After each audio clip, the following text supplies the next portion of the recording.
Welcome to Bridging Chicago, a podcast that aims to connect our listeners to Chicago's business, community, cultural, and charity leaders. Brought to you by SATC Solutions L3C. You can connect with us on Instagram or Twitter, where our handle is @BridgingChicago. For more information, including our email, visit us online at satcsolutions.com. Be sure to rate and subscribe to Bridging Chicago on iTunes, Spotify, or wherever you listen to this podcast. Bridging Chicago. Hi, and welcome to another episode of the Bridging Chicago podcast. I'm your host, Nathan, and I'm joined today by Carlene Hartline. She is the owner of Naturally Yours events, and they have done a really interesting pivot during this COVID time that I have really been excited to learn about and can't wait to hear more from you, Carlene. But before we talk about Naturally Yours and your pivot to Neighborhood Nuptials, I want to learn about you. And so, welcome to the podcast. Why don't you give us a little introduction to you and to where you're from? Yeah, thank you for having me on your show. So I'm originally from Florida, but when I was young, we moved to Michigan. So I lived most of my life in Michigan and went to school at Ferris State University up near, well, it's a small town, Big Rapids, but it's near Grand Rapids. Most people know that one. Met my now husband there, and we moved to Chicago in 2008, which was the beginning of the recession. Looking for work, we came here with our degrees and our hearts full of promise, and that didn't go as planned. Worked a bunch of odd-end jobs, and when I just couldn't find something I was passionate about and loved doing, I started my company, Naturally Yours Events. So we actually just celebrated our 11th or 10th year in business. So, I have to ask you, because I'm sure you've gotten this before, but the motivation to move from Florida to Michigan, what brought that? And then do you miss Florida on those days where it's like it's still not yet summer here and we're recording on May 11th and I'm still waiting for, even it seems like spring to come around? Yeah, I mean, Florida weather is hot. I'm not sure I love it that hot. But the decision really came from my mother. She was actually marrying my stepfather, who raised me, and um, they'd been doing the pen pal thing for a really long time, and just decided, let's get married. And so she kind of just took a leap of faith and moved us out there to Michigan.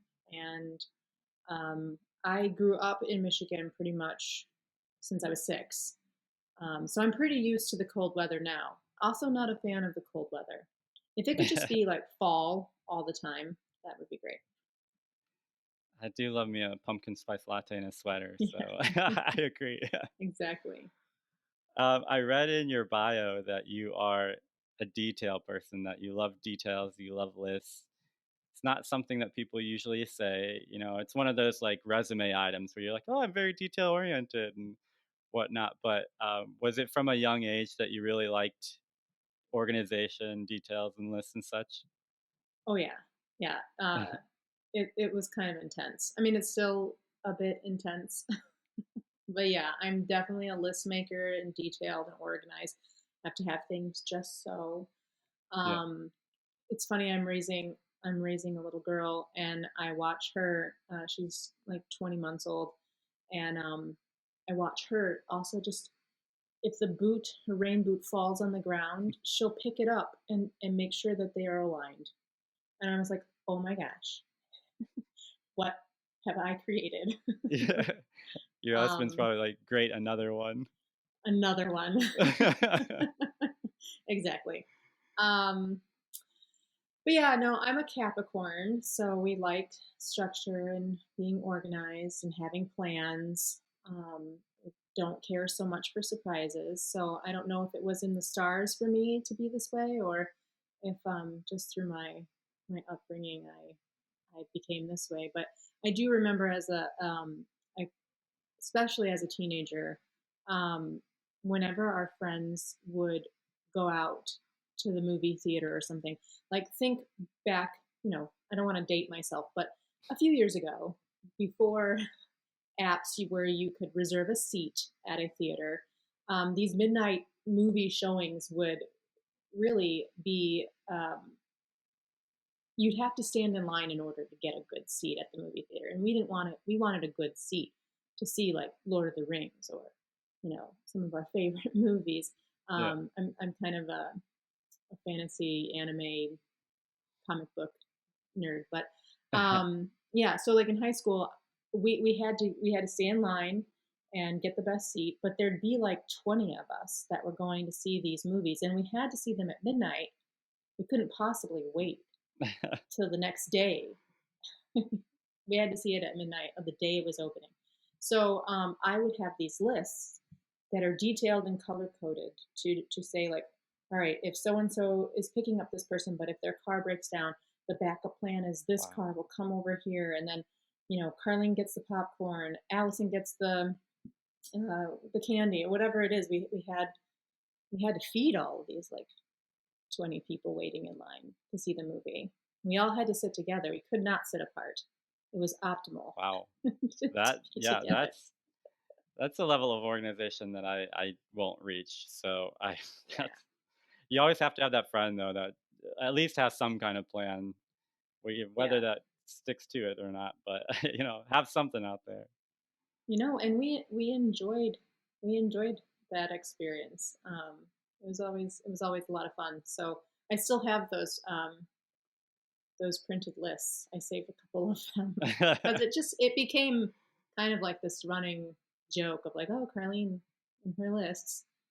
Yeah, Um, I assume that's something that your mom and your father-in-law, sorry, your stepdad saw in you when you were young about how you like to be organized. Do you remember them sort of encouraging that, or do you remember them kind of noting that and saying, "Oh, okay, she's very organized. This is how you are," and sort of calling that out? And were they really supportive of you, kind of leaning into that?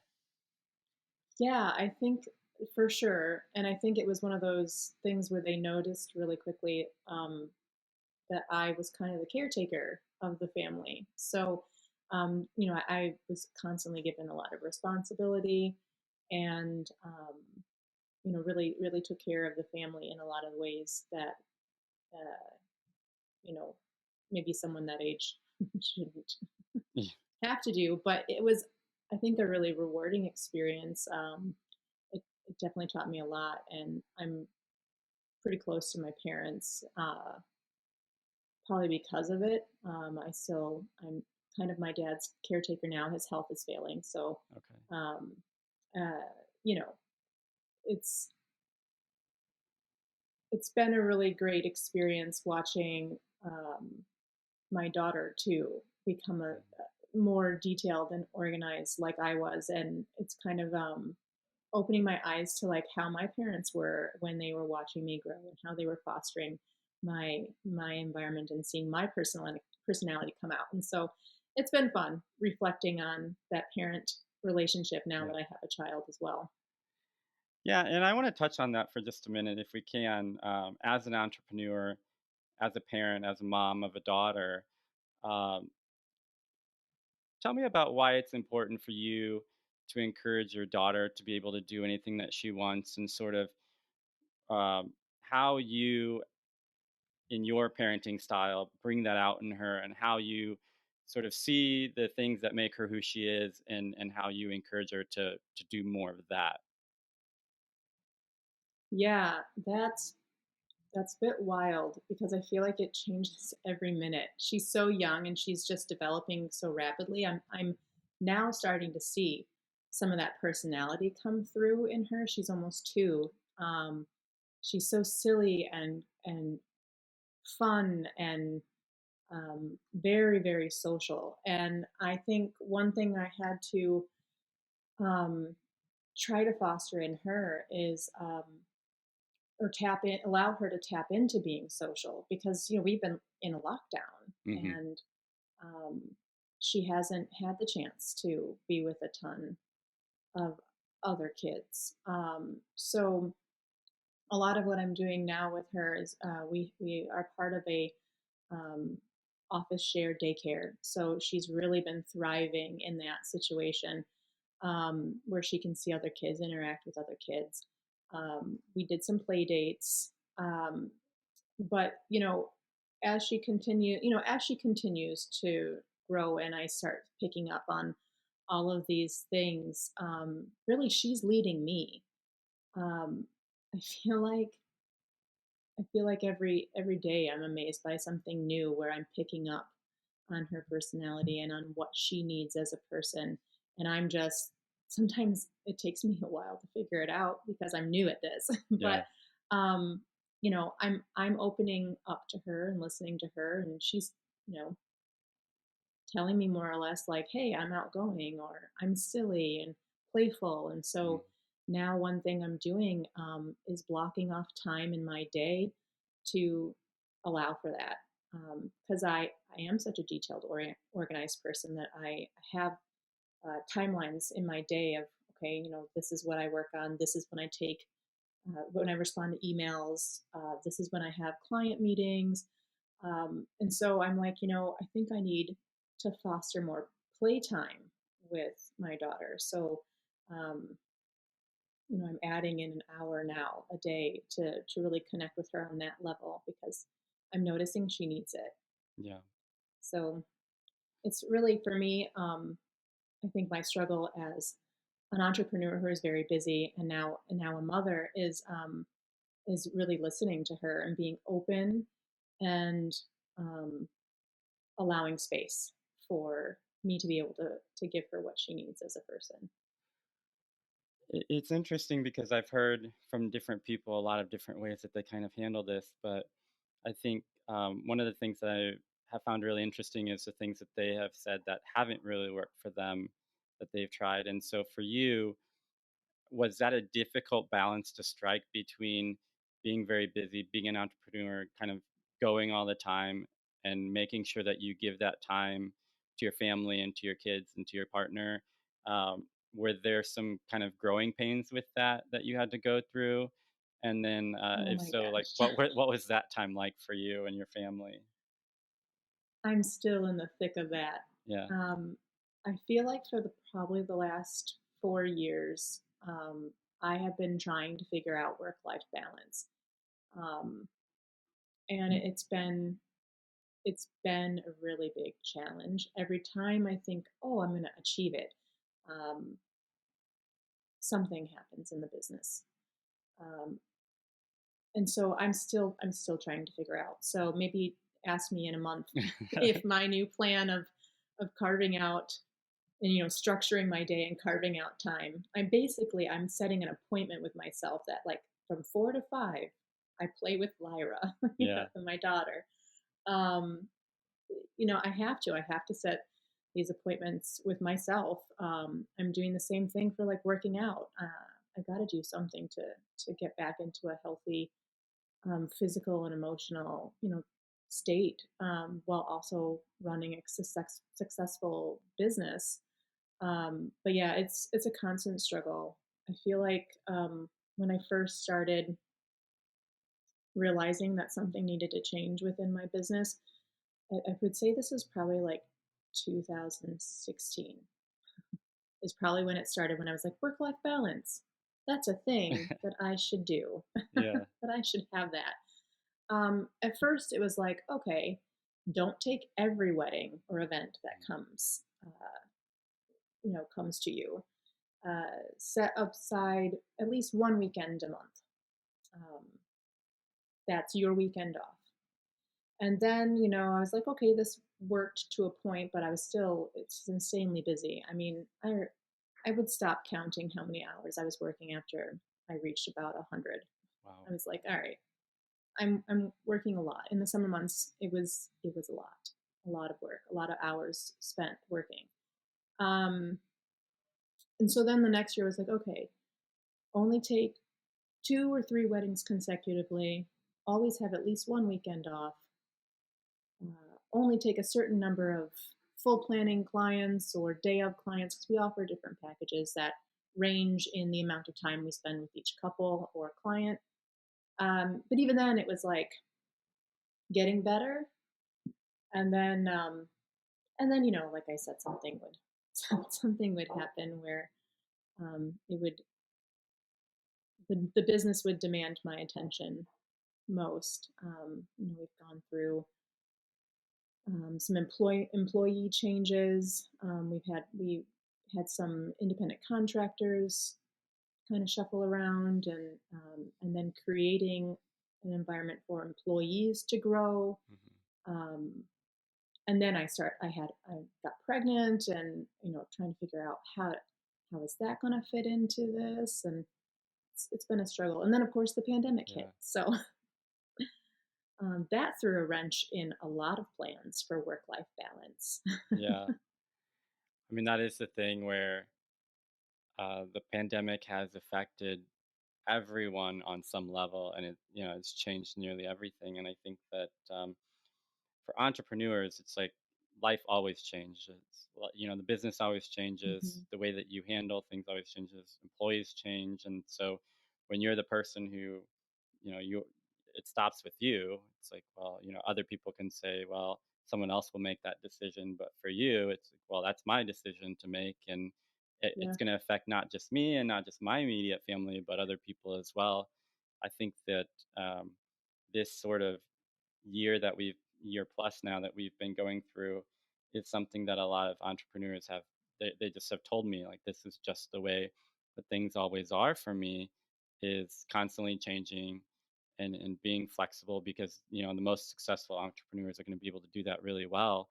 But I think that also those entrepreneurs have had very good support systems behind them, and whether it's their families or their companies, they've gotten that support from the people in their lives, and I think have seen the value in having those kind of people. And so for you, tell us about the value of having the people that you have around you, and how you sort of intentionally choose those people, and how you give time to them. Yeah.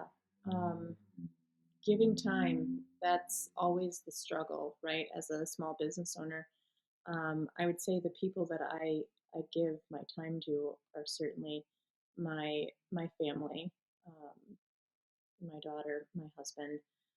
My husband is a huge supporter of any dream I can come up with. Because I mean, I've been an entrepreneur, I'm pretty sure, all my life. I always had some business plan kind of cooked up since I was young. I think one of my first businesses was, these like beady creatures. They were like little keychains that you take beads and you craft them into a shape like a lizard or a snake or a dog. Well, I would make those and I would sell them in middle school and elementary school. Um, so I was always an entrepreneur, and my husband supports all of my wild ideas. Or sometimes he'll bring me back down to earth and just be like, Carlene, we need to think about this a little more. Yeah. Are you sure you have time for this? And he does a lot. He's a true partner. I mean, I couldn't ask for anyone to be a better fit, like for where I'm at with things, and he's able to really support me and help me with the day to day and the long term. And friends, of course, they're huge supporters of me. A lot of times emotionally, I've got some very dear friends that um, just listen to me bitch a lot, and help me work through some of my, like, they're like my extended therapist sometimes, I feel like. Yeah. And you need those people in your life. But I feel so lucky that I have the employees that I do.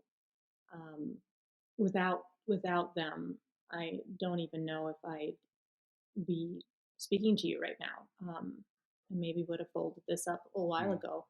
They are what kept me going through with Naturally Yours events and Neighborhood Nuptials and Wedtoberfest and all of our many events that we do. They're the ones that kept me going, and they're, I have a deep love and appreciation for them, and um, I feel strongly if they are not succeeding, if they're not where they want to be, then I'm not where I want to be. So that's the kind of culture that I've created for Natural Years events, and um, I'm very lucky that I've attracted those people that are along for the ride with me and are going to stick it out with me as best as they can, um, and that's how I think I've been able to retain them. Some of my team members have been with me for like seven Mm. years, so I've been very lucky. Yeah, and I think starting a business is really hard. Keeping it going is really hard. And so for you, as you started Naturally Yours, did you see that success pretty early on, and did that motivate you to keep going, or was it tough to begin with and you had to kind of stick that out? What were those early days like for you? They they were a lot of work. Um, I had a full-time job. I was a tenant coordinator for a property management company. Um, so think of like the businesses downtown, the high rises or the skyscrapers. Um, I would work for the company that Mm. managed those Mhm. buildings, um, and I would be the person really interacting with the tenants that would, mostly commercial tenants that would rent out a floor or an office within the building. So I was doing that job, and I quite enjoyed it. For a few years before leaving. So I had started my company, or started the process of starting my company while working there. and and then I just one day, it was like New Year's, and I was like, all right, we need to take the leap and make this happen. I started the company, and still, while building it, had this 9 to 5, which really, as we all know, is like eight to Right. Yeah. six. So um, in my youth, this was when I was young and not a mother and sleeping a bit more than I am now, I was able to wake up, do this job. On my lunches, on my breaks, I'd be responding to emails. In my evenings, I'd be networking with vendors when we used to network. Right now, we're not really doing that, but there'd always be something happening every night of the week in the wedding industry here. Um, so I'd be networking, and then I'd be coming home and responding to more emails or in a meeting until very, very late, sometimes midnight, 1, 2, and then I'd go to bed and get up and do it all over again. Um, it came to a point where I was actually, I hired a business coach to really help me grow. This was probably my second year in the business. Um, and they really encouraged me to quit the day Mm. job, that the day job was holding me back. And while I loved what I was doing, I did enjoy parts of it. I wanted to take that leap and explore, what's it going to look like, dedicating all my time to Naturally Mhm. Yours events. At that time, I had added my first independent contractor, and she was helping me grow the company, and we were taking on even more weddings, and it seemed like a fair gamble. The money wasn't quite coming in with the business when I decided, not to support me the way my day job Yeah. had been financially, but I was able to save a bunch of money, put it aside, and through the help of my coach who encouraged me, I decided to uh, take that leap and let go of the day job, and that's when we really saw things soar. Um, we added more people to our team. In the beginning, it was just me and one other associate, and now there's 7 of us on the team. So I've been able to grow much faster, I think, because I took that leap and let go of the day job. I mean, that has to be pretty scary, though. Oh my gosh. I had a box of all my stuff, and I was leaving my job and getting on the train, and I'm Yeah. sobbing. I am just sobbing. And people probably thought I got canned or something. But no, it was very overwhelming, to leave, to leave something, and to go off and put all of my eggs into one basket. I remember being incredibly emotional about it, but it was definitely the right position or to take. It's the right decision. Yeah.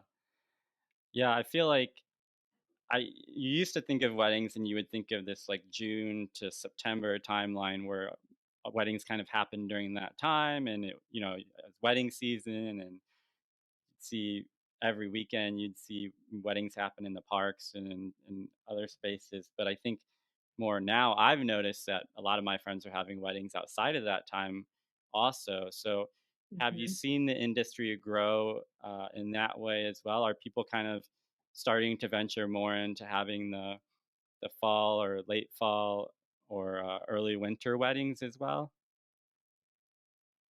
Yeah, for sure. I think my busiest time is September and Mm, October, and this year, strangely, we are maxed out that first weekend in November. Um, Most of the time, usually we'd have a couple in November, a couple in December, but I think that the fringe dates, the winter and early spring and late fall dates are filling up a lot quicker than they would usually yeah. would. Um, and I don't know, is that the pandemic or is that like a trend that's here to stay? I feel like it was already kind of Hmm. trending Hmm. in that direction. I would say most people are still not looking at January, February too much. Um, but we always get one or two Yeah. weddings in those months. So for me, for my company, I would say, we're doing weddings every month to some degree, but our busiest season is like April through early November. I have to ask before we go on too far. I read this that you never back down from a DDR challenge. We're not going to challenge you here today, but It's true. this would be very interesting. Oh, good. Yeah. So, harkening back to my younger days, me and my friends, the ones that would enjoy the geeky movies at midnight, would also enjoy playing Dance Dance Revolution. Um, so I got quite good at it. Even bought my own home setup, not the actual Yeah, arcade game, but I think they came out on like PlayStation. I think Xbox eventually had a couple of the games, but yeah, I still own them, um, and I still have the pads for them. And I did actually bring them out for I think my 30th birthday. I was like, let's be young again, and I still had some of my has your moves. My feet remembered some of the has your arrows. daughter seen you do this? Oh no, no, not yet. Um, but I think she would love Yeah, it. Um, she's got the energy for it for yeah. sure. I don't feel I do, but Well, I'm maybe. sure she would love it, and I'm sure she would love to see Mama on there. So, um, so obviously the pandemic hits, and it changes. As we said, it changes everything, touches every part of everyone's life, and so at this point that you have to do a pivot. Now, we all have friends who had gotten engaged, had planned weddings for that year, and all those weddings are basically called off. And so for you, sort of at the start of that, I mean, what was that like for you? Because I imagine what I would be like, but I mean, as a business owner of a wedding planning, an event planning company, like what was that like for you in the initial sort of 2 weeks to bend the curve sort of days? Yeah. Well, we certainly were hoping that it would just be the two Yeah. weeks. Um, but it quickly, we realized that it would be more than that. And that's when, we started getting all the calls. Um, and I think I have maybe some like Mm. PTSD because we're still getting those calls, and it puts me in a state of anxiety that I can't quite um, describe. When we started getting those calls, I mean, we were slated to have probably we were adding another team member to our team, and we were probably going to take around 60 to 65 weddings in 2020. It was supposed to be our best and busiest year yet. Some of these clients had even started booking us in 2018. So it was going to be a real good year. I had a wedding lined up in Italy, in Hawaii, a vow renewal. We had a team member's wedding was going to be in Mexico. So it was going to be an Yeah. epic year. um, and then the calls started coming in, just pouring in, people postponing, canceling, um, reducing their weddings, wanting refunds, and it was heartbreaking. How do we remain a business and also provide this service that is so personal? I mean, these clients, some of them become dear friends of mine, and we love our clients, and um, it was really hard to see them go through that, and the emotional toll on me and my team, it was huge to carry the weight of our own fears and our own concerns of will we be able to feed our family, but also to carry the concerns of our clients who've poured a lot of their time and their money into this really momentous event in their life, and not being able to do that. We're not being able to do it the way they wanted to do it, um, which there is Yeah. value in that too. It was really hard, and I've talked a lot with my team, and what we do is we see people mostly at the happiest day of their life to that date, um, and now we have to have these conversations that are just crushing. It was a lot. It was a lot, and there were days that I would just have a bottle of wine and sit on the floor because that's all I had energy for. I didn't want to watch Netflix. I didn't want to do anything. Just, but then we quickly got to work. Um, pulled ourselves up and said, "All right, this thing is here to stay. How can we help our vendor friends, stay in business? How can we help our couples get married?" Because that was something that we saw. It was very real that our clients were making these difficult decisions, and then on the other side, our vendor community, which I think that the Chicago wedding industry is one of the best to be a part of. It's been so welcoming. Even me, when I started all those years ago, I had another planner who she just met me. We met at a wedding expo called Indie Wed. I walked in. I didn't even have business cards, and she grabbed me by the arm, and she's like, "Let me show you around. Let me introduce you to all these people." So here's my competitor grabbed me by the arm and showed me around and introduced me to everybody. I'll never forget that. It's such a warm and welcoming and uplifting community. And I was seeing my friends that were part of this community dissolving their companies they've had for decades. And I'm getting misty eyed just thinking about it. So it's been hard. In the back of our minds, me and my team were thinking we don't want that to be us. Um, and so how do you pull yourself up out of that darkness and come up with something creative that people will be excited about in a time when people didn't feel excited about anything? And that was Neighborhood Nuptials. That's really where it came out of. It almost felt at that time for me like any little bit of joy that you got, you almost felt guilty for having it because of everything that everyone was Mm, going through and how it was affecting the world. And then anytime that I feel like I got to feel that, it was like, man, I feel so bad for other people who aren't feeling the same things or who aren't getting these moments or who are struggling to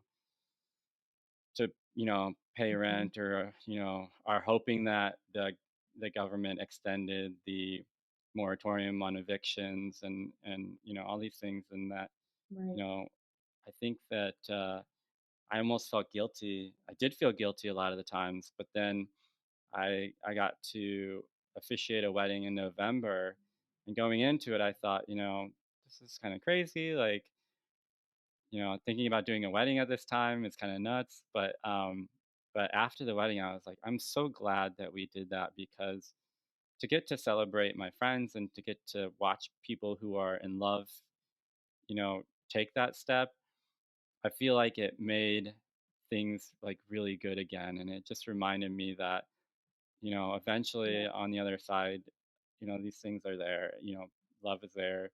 These are things that don't change because these two people love each other. And I think that getting to see that in that time was really important, even if it did kind of bring about that same feeling of guilt a little bit. It was like some things really don't change. And I think when two people love each other and get to take that step, I mean, being on your end of it must be really cool to get to see that happen, get to be a part of that so regularly, and hopefully, I'm sure. provide at least one day, one afternoon, 1 hour's worth of time where love is just what matters at that time. Exactly. No, that is so true. When we finally, when we launched Neighborhood Nuptials, it was 2 weeks, three or 4 weeks, maybe, yeah, 2 or 3 weeks before, right before George Floyd um, was murdered, and um, we instantly put a halt on it. It was like the highs of being so happy and excited about something again, feeling something again, and then bam, reality just hits that, like, we're back in the low again. That this horrible thing Hmm. in our lives and in our country has happened yet again.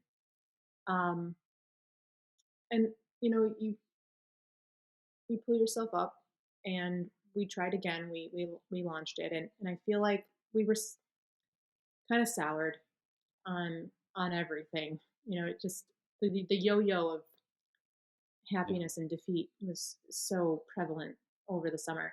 And when we did finally have our first neighborhood nuptial event where we had our clients coming in and getting married, um, I remember my associate and I, we were so happy.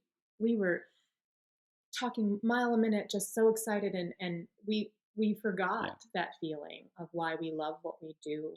We forgot the message about love in itself, and watching two people saying their love for each other, like hearing their vows, hearing their words, hearing their promises, seeing their family's reaction. These are all things that I think, as a wedding professional, I see nearly every weekend. At least I Mhm. did in Yeah. 2019 earlier. Um, but I almost forgot about it. I got caught up in the details, of course, because I love the details. The number crunching. I mean, I was doing budgets last year. I was reworking our cash flow analysis and our budgets. I probably had 7 different doomsday scenarios of, if this client cancels, or if we don't book on this client, uh, will I be able to pay my employees? And will I be able to help them keep a roof over their head and provide for their family?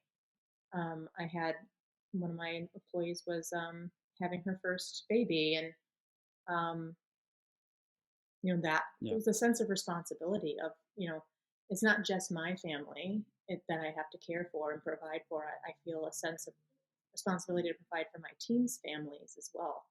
Um, but you experience all of that, and you're in the thick of all this stuff, and it all just melts away when you see a happy couple, when you see that first kiss, when you see them turn around and greet their family and friends, and man, there's no there's no better feeling, and it really reminded us of something that we needed to be reminded of. Actually, I feel like I need the reminder now. Me just talking about it, Yeah. I'm feeling excited.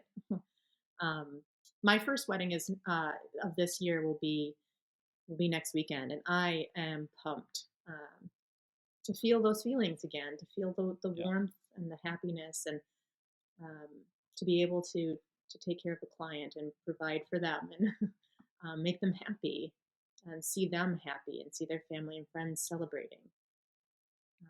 We need that. Yeah, We need to see that. absolutely.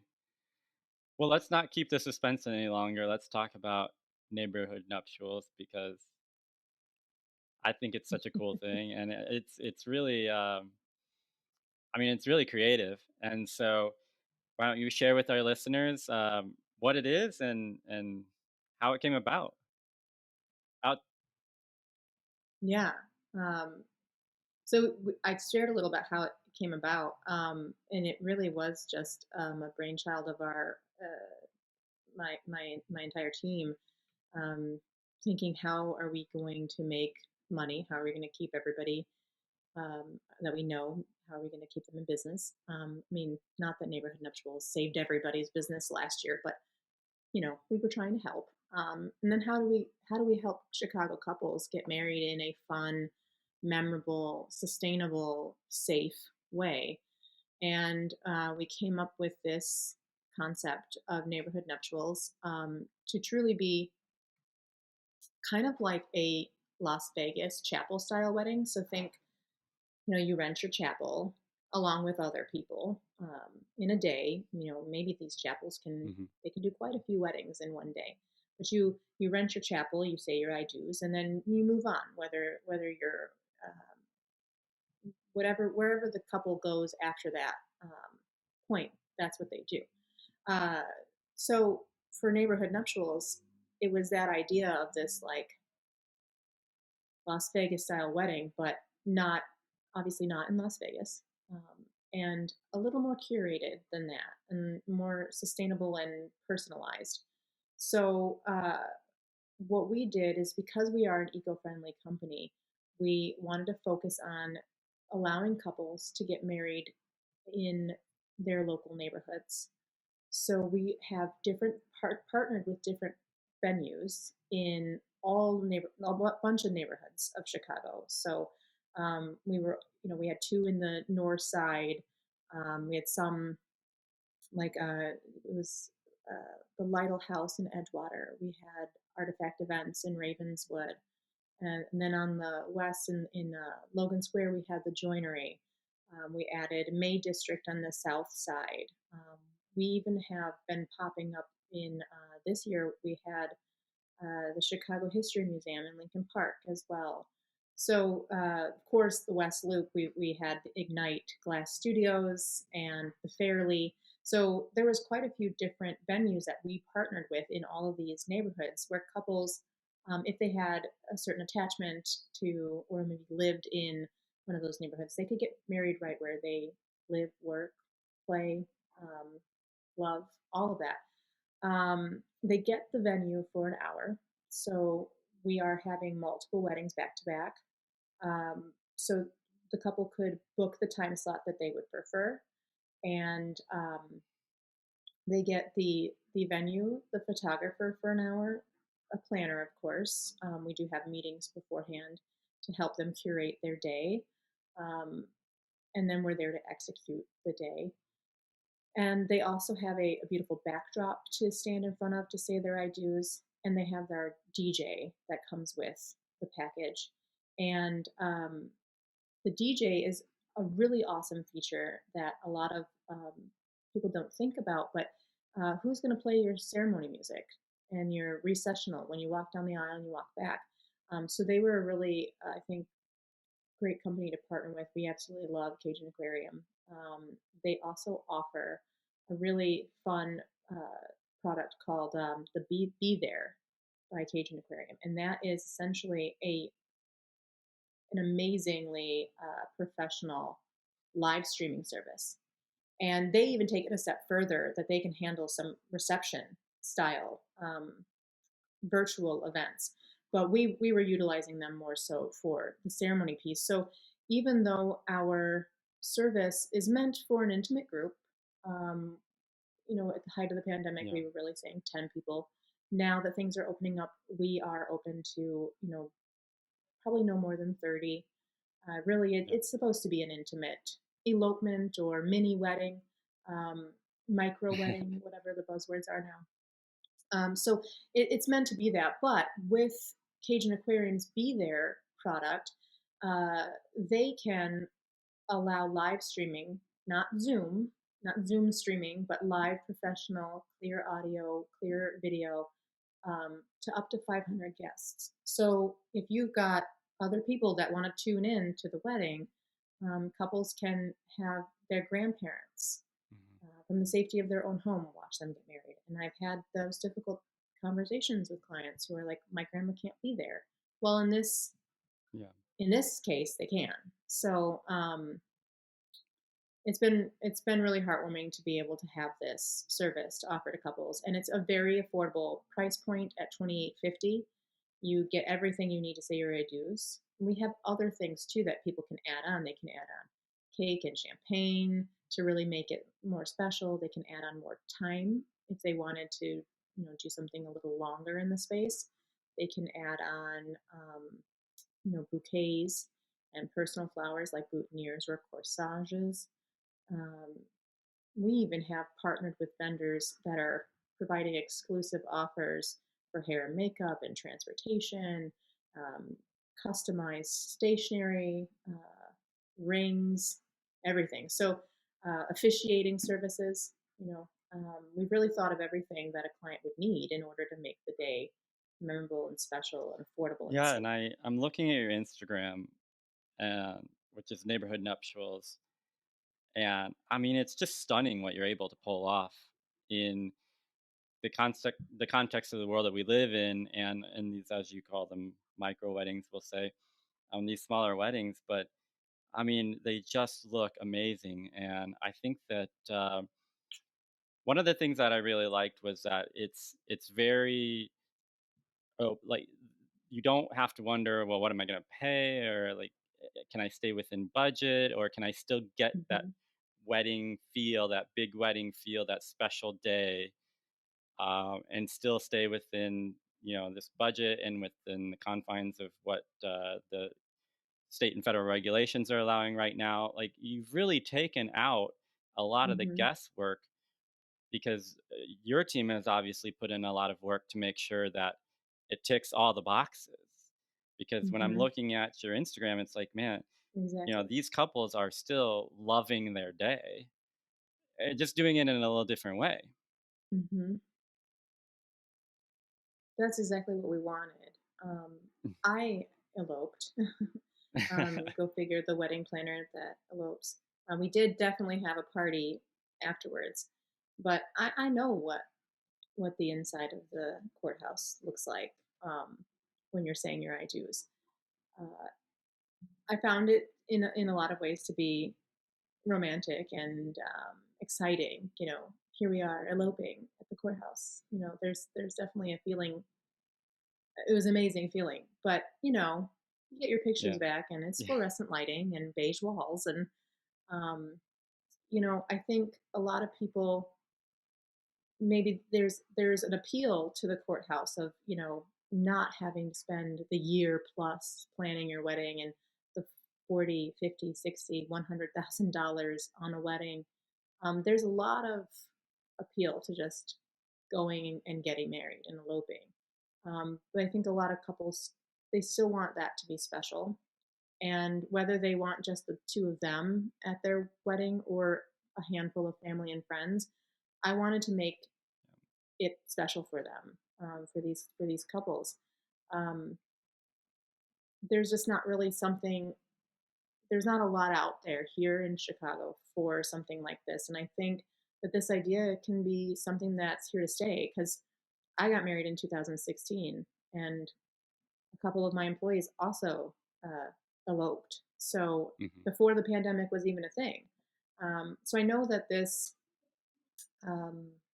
know that there's a need for something like this. I know that there are couples out there that are wanting this service, and I'm really excited to see where it can go beyond the Yeah. pandemic.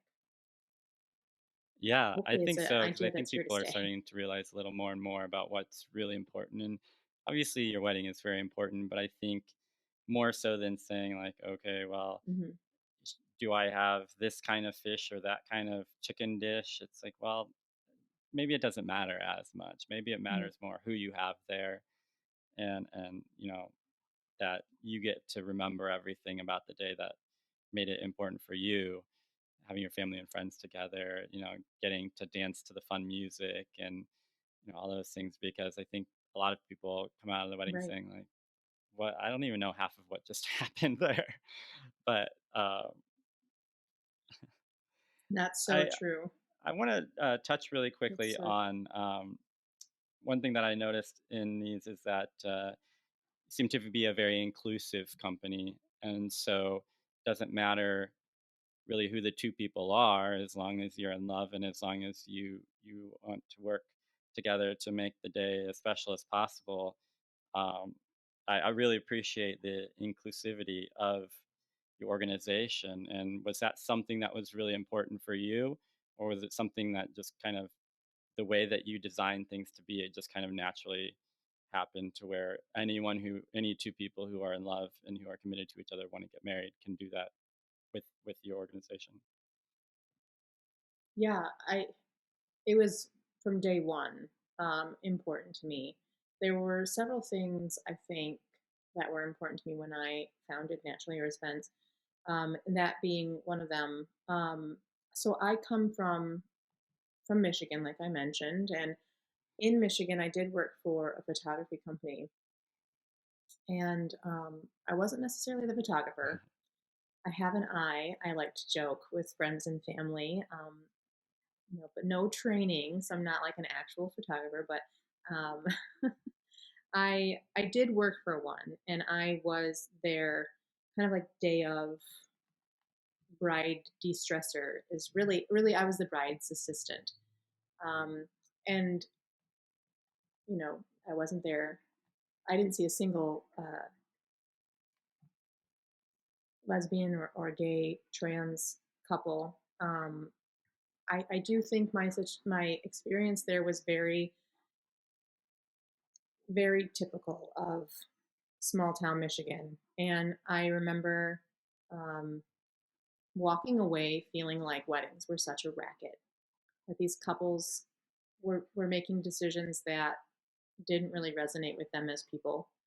They were spending thousands and thousands of dollars on things that ended up in the trash. So I just remember feeling like this wasn't me as a person, and I was like, weddings are gross.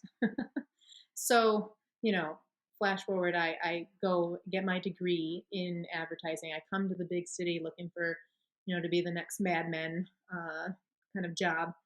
And recession hits. And so I start thinking and reflecting.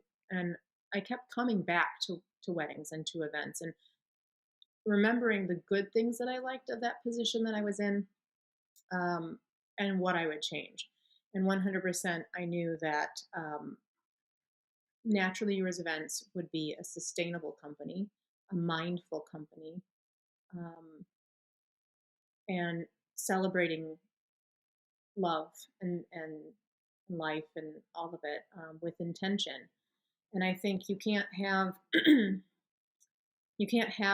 said that and then not be open to other cultures, um, and other lifestyles and other people embracing all of that and this idea of love and not embrace that. You can't say those words and then not fulfill it. So I think from the very beginning, um, our culture has very much been a one of openness and Well, I inclusivity. think that's great. I mean, I really appreciate, as a member of the LGBT community, I think it's easy to see where people, judge and where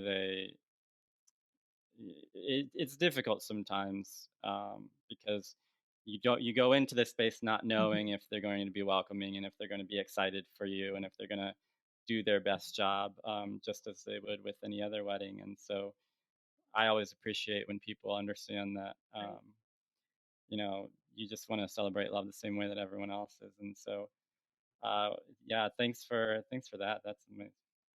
And even, I mean, even with like Yeah, in the wedding planning, it's so bride focused, right? Like everything is just about the bride, the bride. So we have contracts, we have planning tools, our language on our website. Um, it's all been very much mm, non-gender conforming or assuming that you know there's going to be a bride in the couple, the yeah, couple dynamic, right? Like, um, so I think that even now in this day and age, I see contracts and other people's websites and their contact forms still saying like bride's name, groom's name. And I'm like, really? right, It's 2011, you know? Um, and I think that's something I caught on to very, very quickly. Like as I was forming my procedures and my documents, my mm, contracts, I had all of that in mind, to ensure that my clients who were not bridegroom were felt seen, felt understood, felt like I was thinking of them and we were here for them. And like you said, that we would approach planning a wedding with them just as we would with any other, yeah.